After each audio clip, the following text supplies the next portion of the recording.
हरियाणा के आंदोलनों में करीब 32 किसान मारे जा चुके हैं। इस आंदोलन में 750 से ज्यादा किसान मारे जा चुके हैं। इससे बड़ा आंदोलन शायद हमने अपनी जिंदगी में नहीं देखा और आगे देखने की उम्मीद भी नहीं है, और शायद आपने भी नहीं देखा होगा। लेकिन इतना बड़ा आंदोलन होने के बाद रिजल्ट क्या है? हम आज विजय दिवस मना रहे हैं। मैं तो ये कहता हूं हमें विश्वासघात दिवस मनाना चाहिए। अरे वही कानून आ रहे हैं, सुन लो स्टेज पे बैठे सारे नेता, वही कानून दोबारा से आ रहे हैं। अभी सेंट्रल गवर्नमेंट ने पास कर दिया है कि मंडियों का खर्चा 2% देंगे। अभी 6.5% है। अगर 6.5% से कम करके 2% कर तो मंडियां चलेंगी क्या? अभी जगह जगह अडानी गोदाम बना रहा है, सारा गेहूं अडानी के गोदाम में बिकेगा। अभी हरियाणा के अंदर, पूरे देश के अंदर अडानी के सेलर लगना शुरू हो गए हैं। धान सीधा सेलर में जाएगा, मंडियां बंद होंगी, बता देता हूं। इससे बड़ा आंदोलन नहीं हो सकता। इससे बड़ा आंदोलन, इतना बड़ा आंदोलन होने के बावजूद साल बाद तक केस वापस क्यों नहीं हुए और हम क्यों बैठे हैं? केस वापस क्यों नहीं हुए और हम किस इंतजार में बैठे हैं? और साथियों, डूब मरने की बात है हमारे। यूपी के अंदर निर्दोष किसानों को कुचल के मार दिया। हमने क्या किया? कुचल के मार दिया और हमारे किसानों पर मुकदमा बना दिया। आज 4 किसान जेल में हैं। एक भी आदमी ने आवाज नहीं उठाई, एक सिंगल ने भी। 4 किसान आज भी जेल में हैं। हम यहां बैठे हैं, हमें कोई मारने आ जाए, फूल बरसाएंगे हम उस पे? वापस हमला नहीं करेंगे क्या हम उस पे? 4 किसान आज तक जेल में हैं, कोई नहीं बोलता, खाली फॉर्मेलिटी पूरी।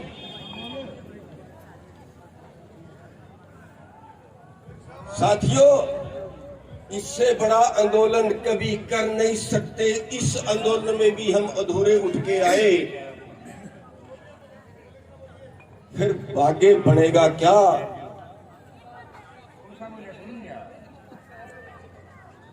साथियों, बहुत कुछ करने की जरूरत है, बहुत कुछ करने की जरूरत है जो हम कर नहीं रहे।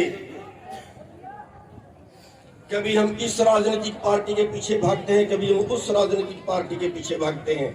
कहते हैं राजनीतिक, और मैंने देखा है एक गाड़ी पे एक तरफ किसान यूनियन का झंडा है, दूसरी तरफ राजनीतिक पार्टी का झंडा है। मैंने पंजाब में देखा, आम आदमी पार्टी का झंडा इस तरफ, किसान यूनियन का झंडा इस तरफ। फिर कहते हैं हम राजनीतिक भी है। साथियों, आपको समझना पड़ेगा, आप वोट के मालिक हो, 65% वोट के मालिक हो। राज वोटों से बनता है, फिर आपका राज क्यों नहीं बनता? मैं सोच के हैरान हूं। हम तलवे चाटने चले जाते हैं दुष्यंत चौटाला के, हम तलवे चाटने चले जाते हैं हमारे वास्ते बीजेपी के, हम तलवे चाटने चले जाते हैं हुड्डा के। क्यों? आप अपने बीच से खड़ा करके नहीं बना सकते क्या? अब की बार कई जगह आप लोगों ने पहल की, कई जगह अपने ब्लॉक समिति मेंबर बनाए, जिला परिषद मेंबर बनाए। क्यों? आप में कुछ करने की काबिलियत नहीं है क्या? क्यों तलवे चाटने जाते हैं उनके?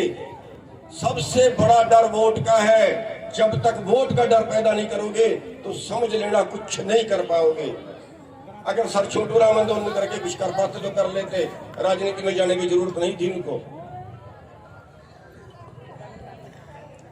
साथियों, आपकी वोट आपका हथियार है। आजादी के वक्त एक ही चीज मिली, लोकतंत्र में एक ही चीज मिली आपको, सबसे बड़ा हथियार आपके पास वोट का अधिकार है। जिसको मर्जी इस वोट के हथियार से मार दो, जिसको मर्जी इस वोट के हथियार से बना दो। आपके पास बांधने नहीं आई।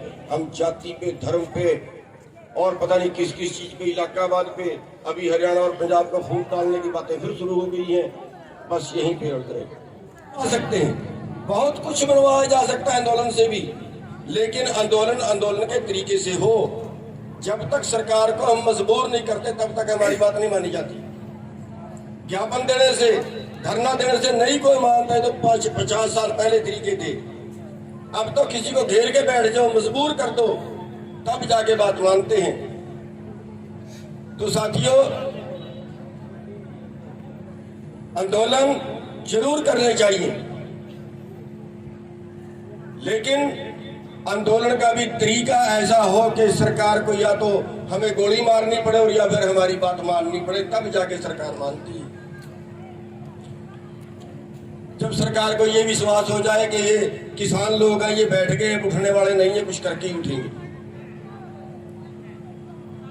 तो साथियों, आप लोगों ने जो सहयोग इस आंदोलन में दिया, उसके लिए हम हमेशा आपके आभारी रहेंगे और आगे भी हम अनुरोध करेंगे कि जहां भी आंदोलन में जरूरत पड़े वहां भी आप सारे लोग जरूर इकट्ठे हो, लेकिन उसके साथ साथ आप अपनी वोट भी बांधना सीख लो अगर जीतना है, अगर आपने अपनी बात मनवानी है। तो साथियों, आपने हमारी बात सुनी, आप सभी के बहुत बहुत धन्यवाद दिए। हमारी बहनें बहुत अच्छा इस आंदोलन में सहयोग रहा। हमारी जो संगठन की है, यहाँ पे सुमन जी बैठी हैं, अनीता जी बैठी हैं यहाँ पे, और पूनम जी बैठी है, और कई हमारी बेटियां बैठी हैं जिन्होंने बहुत अच्छा आंदोलन में सहयोग किया।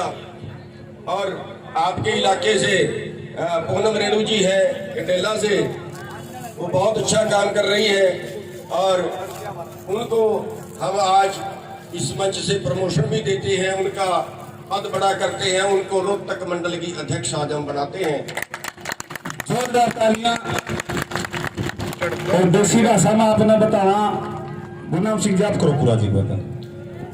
हम उम्मीद करेंगे सब उनका भी साथ देंगे। और हाँ, जहां हमारी जरूरत पड़े, हरियाणा के किसी कोने में, हरियाणा के किसी कोने में कहीं जरूरत पड़े और किसी संगठन को पड़े, एक ही बात नहीं करते, किसी संगठन को पड़े और कोई जरूरत पड़े और हरियाणा के किसी क्षेत्र में पड़े, तो चाहे रात को आवाज मार लें, रात को भी पहुंचे।